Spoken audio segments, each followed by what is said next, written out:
This isn't a place for single mothers and hungry kids.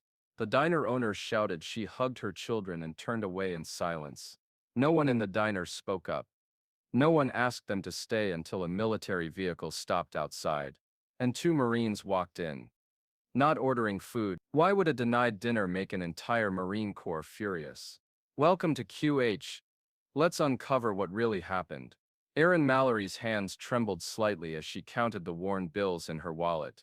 2347s, all that remained after paying the heating bill that morning. Outside the small apartment window, snowflakes swirled in the bitter Brookhaven, North Carolina night.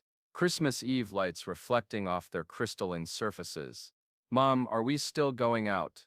Sophie asked, her 7-year-old face peering hopefully around the doorframe. Behind her stood Ben, 5 years old and clutching the small stuffed bear his father had given him before deploying for the last time. Erin tucked a strand of hair behind her ear and forced a smile. At 29 she looked a decade older, her face bearing the quiet dignity of someone well acquainted with hardship, but determined not to surrender to it.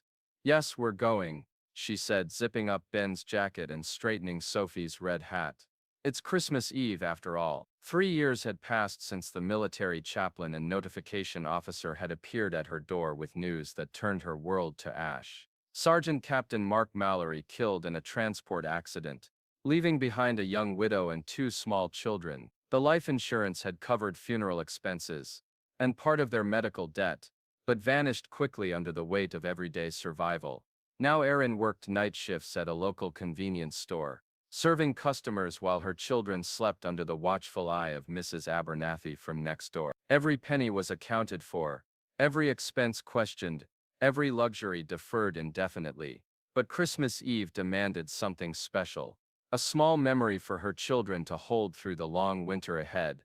A proper dinner at a restaurant, even if just once a year. The heirloom diner sat on Main Street, its windows steamed with warmth against the freezing night. Erin had chosen it carefully. Its menu featured a children's special for $5, which meant all three could eat for just under $20 with a careful tip. The bell above the door jingled as they entered. Sophie's eyes widened at the Christmas decorations, while Ben pointed excitedly at the dessert display. Erin guided them to a booth in the corner, as unobtrusive as possible. A waitress brought water and menus, smiling distractedly before moving on to another table. In the far corner, two young men in casual clothes that couldn't quite hide their military bearing sat nursing cups of coffee. Erin ordered the smallest adult meal for herself and children's specials for the kids. As the waitress left, the diner's owner, Mr. Rollins, emerged from the kitchen. His gaze swept the restaurant, pausing when it reached Erin's table. His approach was swift, his expression darkening with each step. "Excuse me," he said, voice pitched to Carrie. "Those kids better not make a mess." Erin nodded quickly. "They won't, sir. They know how to behave." Mr. Rollins's eyes narrowed, taking in her worn coat, the children's mended clothing. "Can you actually afford to eat here?" The dining room quieted. Nearby customers shifted uncomfortably, suddenly fascinated by their plates. "Yes," Erin whispered. "I have enough. This isn't a charity case." Mr. Rollins continued, voice rising. "This isn't a place for single mothers and hungry kids. We run a respectable establishment." Ben's lower lip trembled. Sophie stared at the tablecloth, cheeks flaming. Erin stood slowly, dignity intact despite the humiliation burning her face. "Well, go. I'm sorry to have bothered you." One of the young Marines half rose from his seat, but his companion gripped his arm. "Not now, Martinez. Not tonight." As Erin guided her silent children toward the door, snowflakes already accumulating on the sidewalk outside. Not a single voice was raised in their defense. Kind people often pay the highest price, but sometimes it's the only path they know how to walk. Can such silent dignity awaken what's right in the hearts of others? Erin closed the apartment door behind them, the meager warmth inside barely cutting through the chill that had settled in her bones. It wasn't the December cold that froze her. It was the memory of her children's faces as they were escorted out of the diner, confusion and shame mingling in their innocent eyes. "I'm not hungry anyway," Sophie announced unconvincingly, her small voice attempting bravery. Ben looked up at his mother. "Did we do something wrong?" Erin knelt to meet his gaze, her hands gentle on his shoulders. No, sweetheart. Some people just forget how to be kind sometimes. She moved to the kitchenette and opened a cardboard box on the counter. Christmas cookies from the church food pantry, slightly stale but decorated with cheerful red and green frost. Breaking them into pieces, she arranged them on a plate with ceremonial care. Look, she said with forced brightness. Christmas cookies for dinner. That's even better than restaurant food, isn't it? The children nodded, playing along with her pretense of adventure rather than necessity. As they nibbled their makeshift meal, Aaron's gaze drifted to the cardboard box in the corner. It held their most precious possessions, photo albums and mementos of Mark, that wouldn't fit on their apartment's sparse shelves. Atop the stack lay a framed photograph of a smiling Marine in dress blue, his eyes crinkling at the corners, just like Ben's did when he laughed. Scrawled across the bottom in Mark's distinctive handwriting, "For those we leave behind."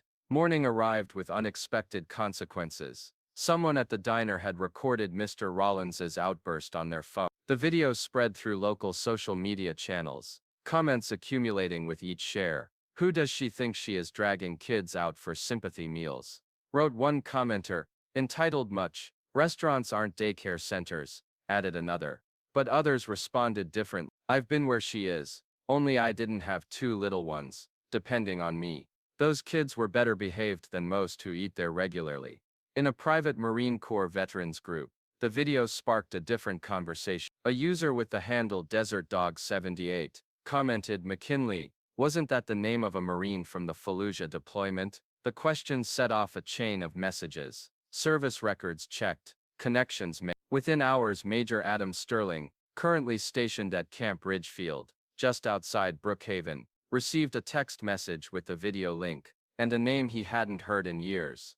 "Sir, isn't this Sergeant McKinley's widow? The one who pulled Thompson and Rodriguez from that burning Humvee?" Meanwhile, Mr. Rollins responded to the growing controversy with a terse statement to local news. "My establishment has the right to refuse service to anyone. We maintain certain standards." Aaron remained silent through it all, unaware of the digital storm surrounding her family's Christmas Eve humiliation. When contacted by a local reporter, she politely declined to comment. Instead, she took her children to the community church service. Afterward, quietly volunteering to wash dishes for the holiday meal program. As she scrubbed pots in the church kitchen, Sophie and Ben played with other children, whose families had come for the free Christmas dinner. "Your mom's helping a lot," the kitchen coordinator told the children. "You must be very proud of her." Sophie nodded solemnly. "She says when you've been hungry, you should help feed others when you can. Some people don't need to be seen, they only need to be understood.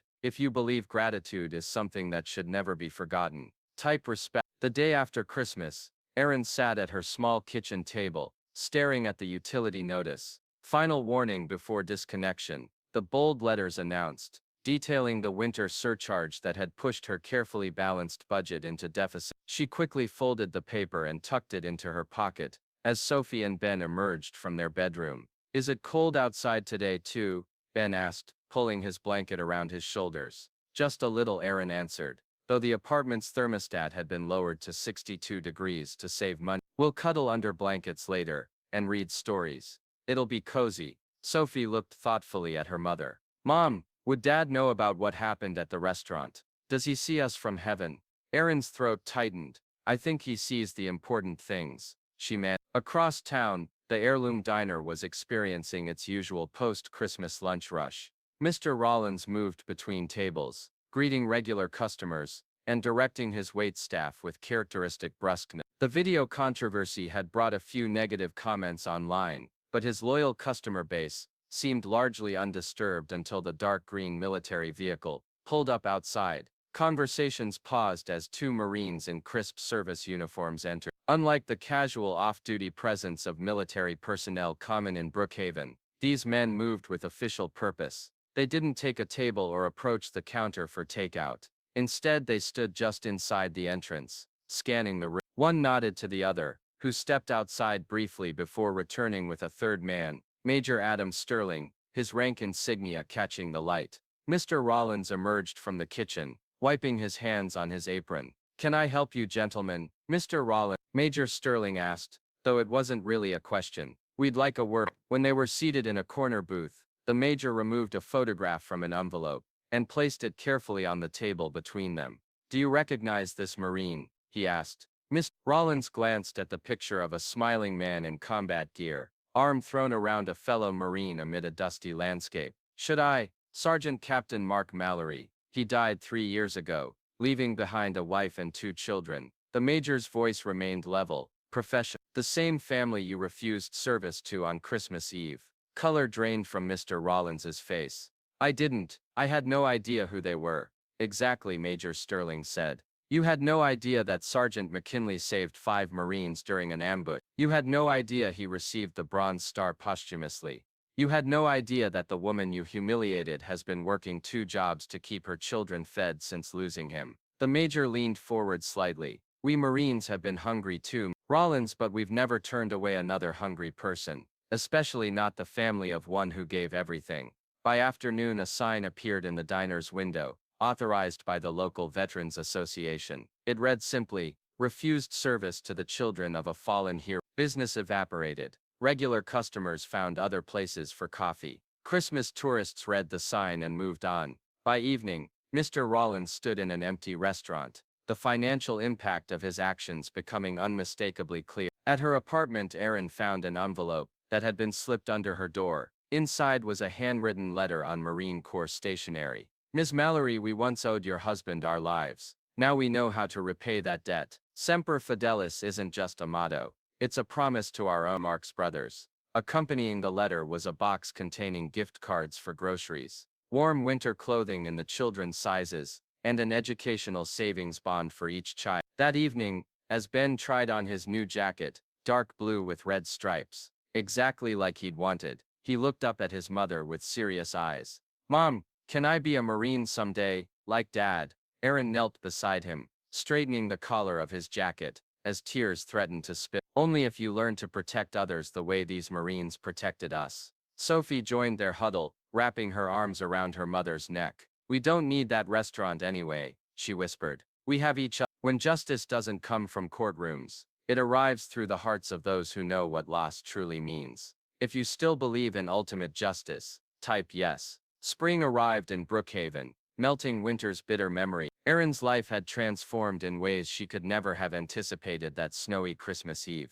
The Marines' intervention hadn't stopped with the gift box. 2 weeks after the incident, Erin received a call from Camp Ridgefield's Family Services office, offering her a part-time position as a kitchen assistant supervisor for the new recruits' mess hall. The hours worked perfectly around her children's school schedule. The pay was significantly better than her convenience store job, and the base provided transportation. "We need someone who understands what these young Marines need," the coordinator had explained. "Someone who knows what it means to serve, even if they never wore the uniform themselves." Erin still lived in the same modest apartment, but it no longer felt like a place of scarcity. Weekends brought invitations to base events and community gatherings. Sophie joined a reading club, run by officers' wives, while Ben found himself surrounded by surrogate uncles, eager to teach him everything from bicycle repair to proper saluting technique. On her small living room wall hung 2 photographs. The first showed Mark in his dress blues, his smile forever preserved. Beside it, a new picture, Erin and her children standing among a group of Marines at attention, all rendering a solemn salute toward Mark's photo. The simple frame bore an engraved plate. "You didn't just lose him, you inherited all of us." The heirloom diner eventually reopened, under new management, a retired Marine gunnery sergeant who had served with Mark. His first action was to establish a heroes table, always reserved for families of fallen service members. His second was to hire Erin as a weekend manager, turning her humiliation into authority. Mr. Rollins had sold the business after 2 months of community boycott, moving to another town where his Christmas Eve actions weren't common knowledge. Before leaving, he left an unsigned card with a substantial gift certificate at Erin's door, an apology without the courage to face her directly. Erin had donated it to the base's family emergency fund. One evening, as she supervised kitchen cleanup at the base, a young private approached her hesitantly. "Miss Mallory, I just wanted to say, my mom was a single parent too. What happened to you at that diner? It happened to us a lot." He straightened his shoulders. "I used to think the Corps was just about fighting. Now I understand we're also about standing up for people who deserve to be served."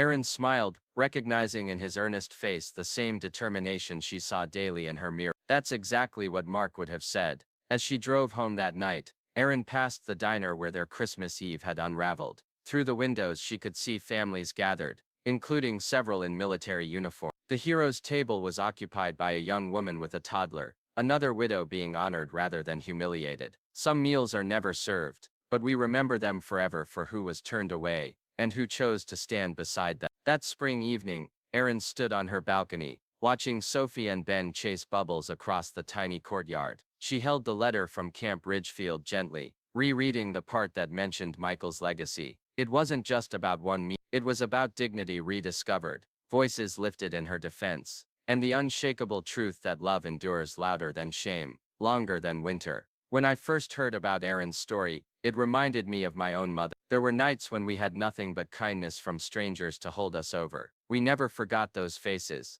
That's why this story matters. Not because it went viral, but because it proves something simple. The strongest people aren't always the ones in uniform. Sometimes they're the ones just trying to feed their kids. If this story reminded you of someone, share it with them. They deserve to know they're not alone. We told their story. You gave it meaning. Thank you.